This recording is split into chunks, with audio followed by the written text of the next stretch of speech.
steamers are in. The bottles that are coming in at the moment. Bottles are generally the real thing in a smaller size. So if you can compare one engine with another, you'll find they're pretty much the same, except the size fits. It's like a miniature Foden on the other side. And that's to the hook. So 3 inches the full size, 4 inches the third size, and 6.5 size. Still getting pissed on that. That's good. Ah, lovely comfy seat. I never knew straw was such a comfy seat. The wasps are not so comfy. They're annoying.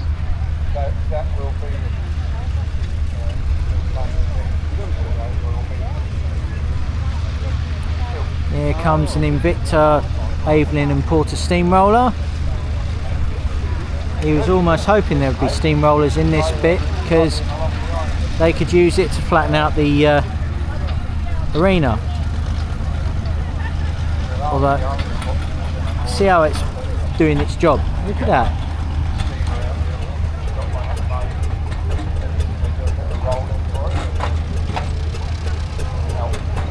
Come on, get it chugging, mate. Get it chugging.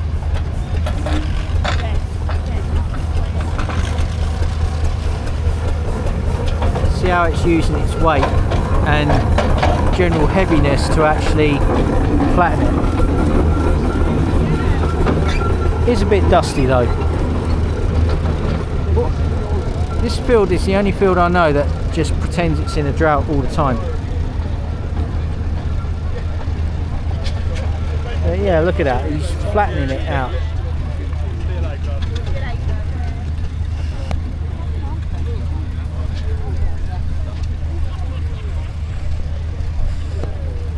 Whilst we're toddling around at the moment there, I've got some idea of what the steamer's all about. We all know that you've got to put coal in one end. Yeah, so obviously you've got to put coal in. It's got to be anthracite though, not any old rubbish. Driving it is not quite straightforward. So under the boat that is standing on the back there is cold water, and also the coal. Where the young lady's legs are now is coal in there.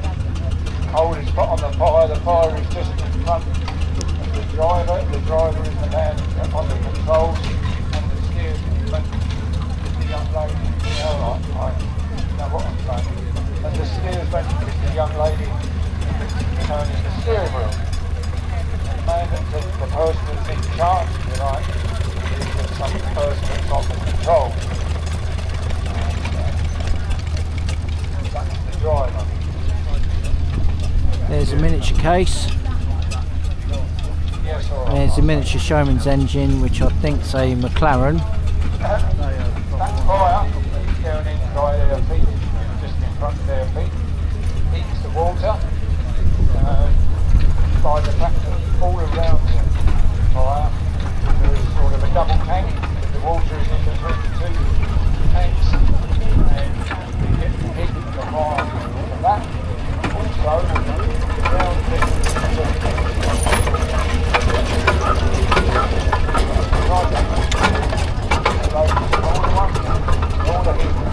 There's a miniature McLaren showman's engine, so you can see the generator on the front. The actual engine is just that big on the top, just behind the I am so covered in dust right now.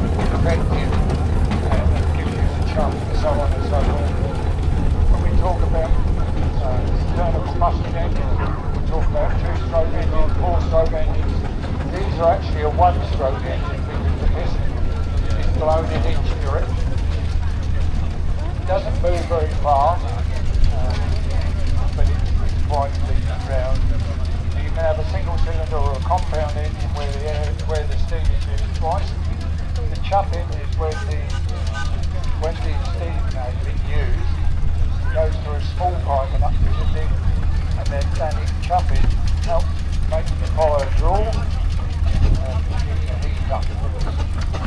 There's the Tasker's Little Giant. At the very bottom,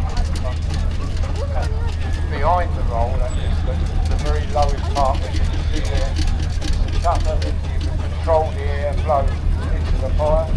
That helps control it. Look at that. I think that must have been at Rural Kent. There you go. There's the miniature Bowden. Flip it off. And you don't put too much coal on the fire, it won't go, because if you do it kills the fire. If you put too much water in the boiler, it'll cut the fire. And the water won't kill the boiler. So we know that it's on the so I'm going to pass you over to him. There's the miniature barrel. Apparently I'm the knowledgeable expert on this subject. I wouldn't necessarily go that far. More like a mugging, perhaps. Somebody who's extremely interested and used to these machines. So how is everybody this afternoon? What we're doing, we're just about to commence with our steam engine arena parade. We've got a lovely selection of steam engines here going on. And after which we're going to do some steam engine games. You might think that steam engines are lumbering, huge pieces of slow equipment, but if you've been to a steam rally before, which I'm sure that many of you have, you'll know that these engines can do a good turn of speed been to and Palm show a Park good twice. demonstration of dexterity and skill. What seems to be going on here? We've got an unexpected guest in the arena this afternoon. We've got some boxes here with steam engine parts. What's happening? I've come to build a steam engine. Oh, the parade. You're building a steam engine? Well, I don't know that that's in our curriculum, actually. I think your event is probably later on. No, it's definitely now. It's not. Well, I don't know whether I can. I think I'd like you to do it, actually. I don't think you can do this now. Well, I've got something stubborn. Jack, I think we're going to need some backup here. We need to ask this lady to remove her boxes of vacuum engine parts because she's in the way for the steam engine games. Madam, could you please remove your boxes of vacuum engine? Oh, she's definitely a protester. She's definitely a protester. Jack, let's sort the situation out, Jack.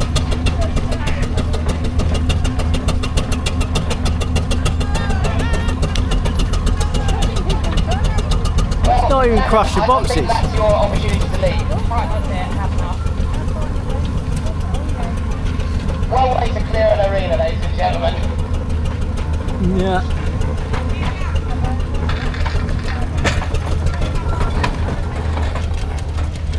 So we've got 3 or 4 engines going around now.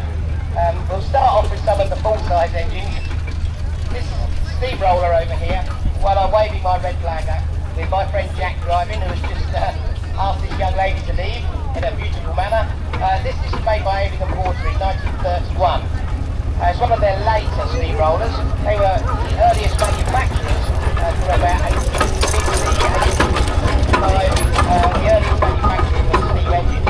They really cornered the market in steamrollers in Aving and Porter with great design, great weight distribution, and they made a really good steamroller.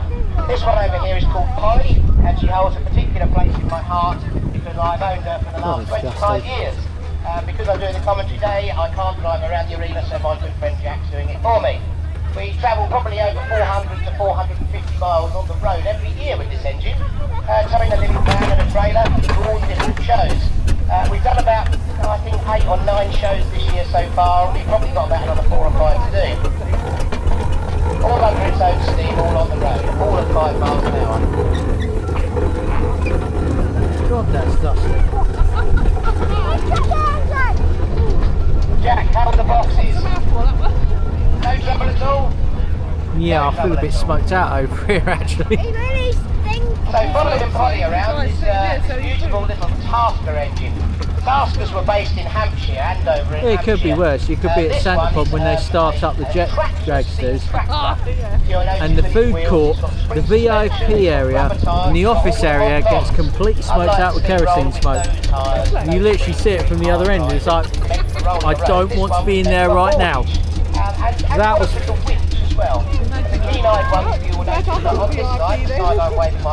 I did think about getting a VIP ticket. Until you see that. I might just do it just for the sake of it. people out of, and you can use it as a big winch. So if Oh, it was we used all for got like smoked timber out wood, doing eventually. timber extraction, or if it was hauling a load somewhere and it was a tricky place to get into it. for So the every winch time to they load into, run the jet factories, dragsters, buildings, it stunk of whatever, kerosene for about half hour. something along those lines. You'll also notice that, And we were deafened for about 2 hours after that, so these tanks are not for fuel, but they're for water, which I suppose it is a fuel, because the steam engines do after all run on water, not coal.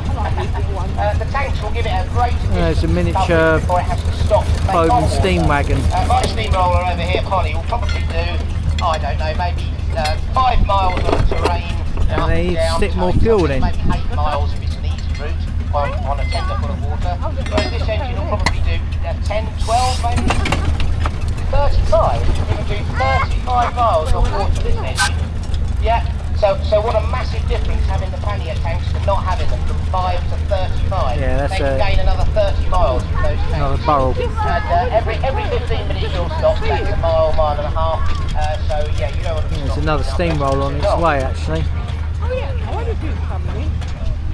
Now in the arena, we've One. also got some That's an Evelyn Importer. You'll So I see can tell over by the here, Invicta similar badge on the front. kind of boats, They wagons. used to make those in Kent, Rochester. I'm hoping to see a Wallace and Stevens because they were actually made down in Basingstoke and they're near Netty Marsh. I went down Netty Marsh for stuff like this. That looks like a Invicta coming in, so Evelyn and Porter.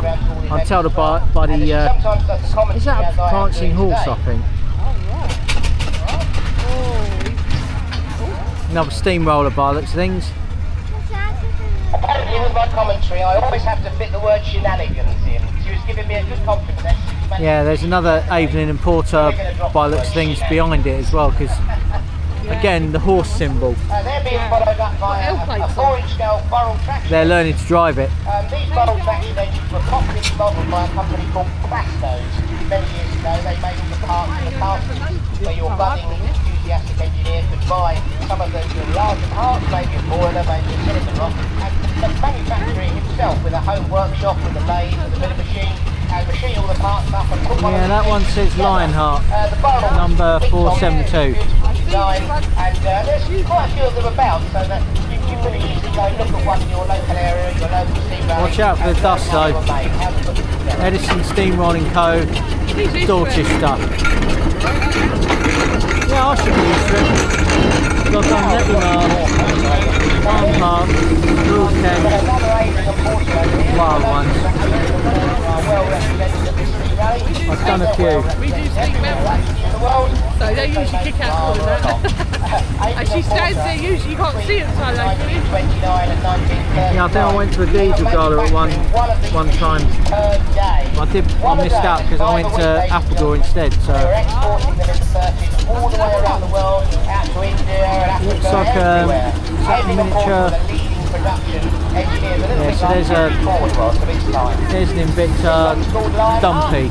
That one. They used to give them nicknames. Dumfries County Council Highways. Probably not. It's probably that's a barrel. Another 8. Behind the tasker, we've got this lovely 80. Looks like another.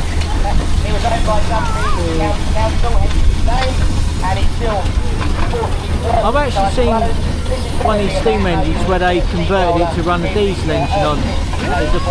There's a ploughing engine. I saw it down at Netty Marsh. So basically, if the boiler goes out of service, they couldn't be asked to fix it at all. They are tricky to fix. So basically they stuck a diesel engine on it, so this thing actually stands really tall. And they use it as a ploughing engine, so it's really plough.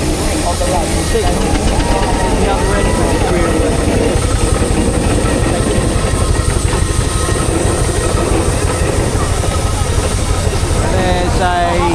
That's a Fowler.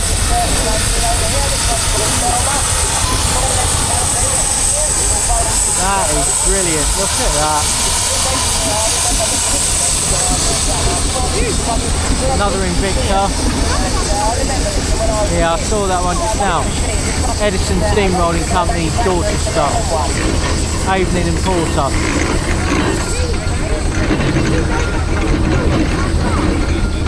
Now, moving away from Avening and Porter, we've got a very, very lovely Fowler engine here.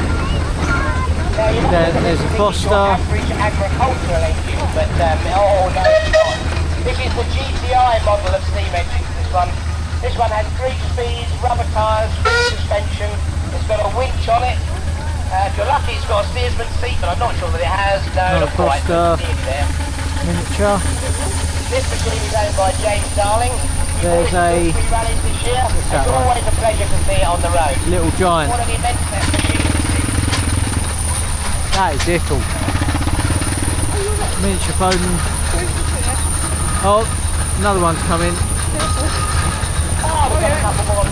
A Foden, Rob Roy. I think I saw that one last week at the World of Kent. That's when they done a reunion of the Lambert engines. There's an auction about 70 years ago where this collector sold off all, well, basically the collector steam engines, then he kicked the bucket, then they sold off these collectors. There's Burrell, big Burrell this time, road locomotive.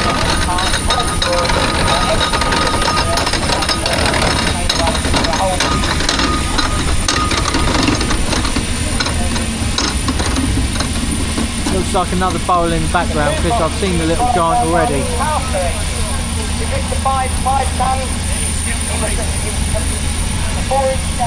I'm hoping they bring the Sentinel in, which is that Shepherd Neame one. I saw that last week actually.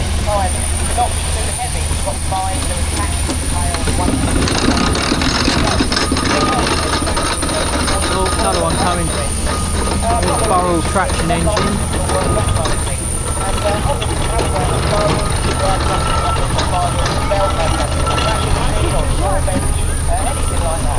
Yeah, looks like a Burrell just going in now, over in the corner.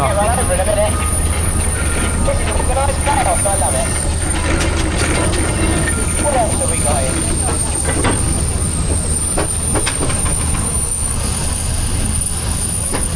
So here we are back now, this end of things, where I'm waving my flag. We've got a beautiful Foden traction engine here, well presented by James Darling and Company. Really well, I got up this morning at about 5 AM and he was busy polishing the chimney top, he was polishing all the brass rods. It's just so much work for this engine, and ladies and gentlemen, what an absolute credit is to him here today, well presented for us. Like I was saying earlier, Fodens were popular with their steam wagons. That was their largest manufacturing area, steam lorries, steam wagons, whatever you like to call them. But they did venture into the traction engine realm, and here is a great example of it today. Hello. Oh, spotted it. Sentinel. Shepherd Neame. Well-known brewery from Faversham. We've got a beautiful pair of old barrels. Now, one of them is 1890, I know that, it's such an old engine. This one here, Saturn. Another barrel. So a great friend of mine called Steve James Foxton. And over here now is the Lady Burrell, which is 1898. So both of these are manufactured last century, long time ago. What do you have to remember is well, compare these machines to a horse. When you think to yourself, your farmyard, all you have is a horse and cart, and then something.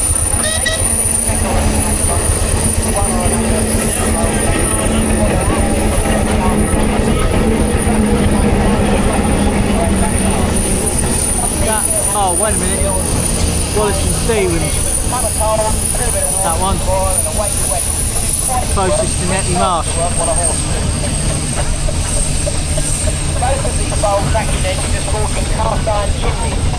You'll notice on all of the engines here, they've all got beautiful quick chimneys on them. They made out of brass or copper, and the owners or users like to polish every day. Apart from Webb, it's white tarnish. Why is your chimney top so dirty, Webb? You got up, mate. That's, I'm not surprised. Alright, mate. Definitely got up, mate. Didn't notice.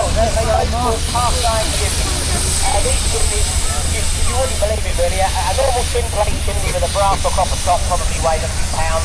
These chimneys are 500 weight a piece, honestly. So the weight there, and it's not just for the fact of keeping the non-rusting or non-rotting out. These early barrels, they were quite lively on the front end. You wouldn't believe that a 10-ton tractor you could jump or bounce when you're driving up the road, and they can. When you get the certain left, right, people going round and round, and jump. If you put a 500 weight car size chimney on it, you can take it off that, and they don't go rotten. Chimneys are 130 years old. My chimney on mine is 20 years old and it's already gone.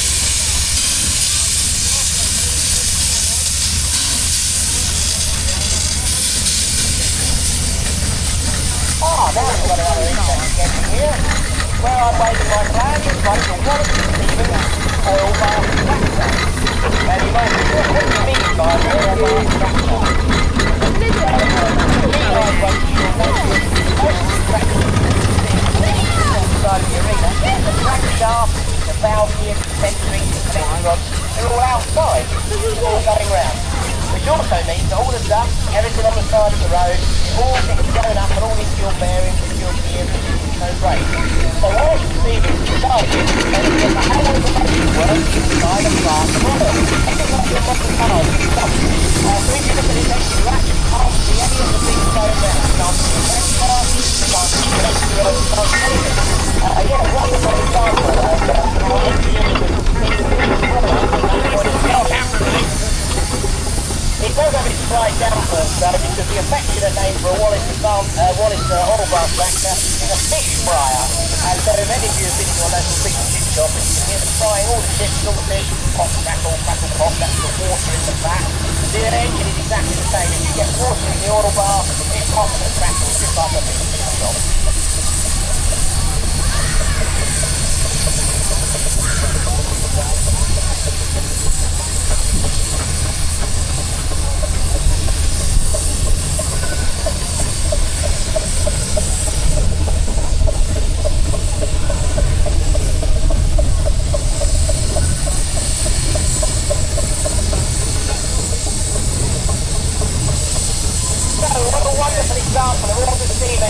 Right here today, ladies and gentlemen. What we're going to do, we're going to park them all up in a line. We're going to give you 5 minutes to look at them, photograph them, maybe even talk to some of them, you know. Yes, I'm going to. And then we're going to ask everybody to blow their whistles, in a great orchestra of steam extravaganza. And then the ones that would like to stay for the arena games, where we play games with steam engines can, and the ones that don't want to, they can make their way out. So if you all like to form an order line, when everybody's in, give us a flute, give us a whistle up, and then we'll give 5 minutes and then we'll take them back.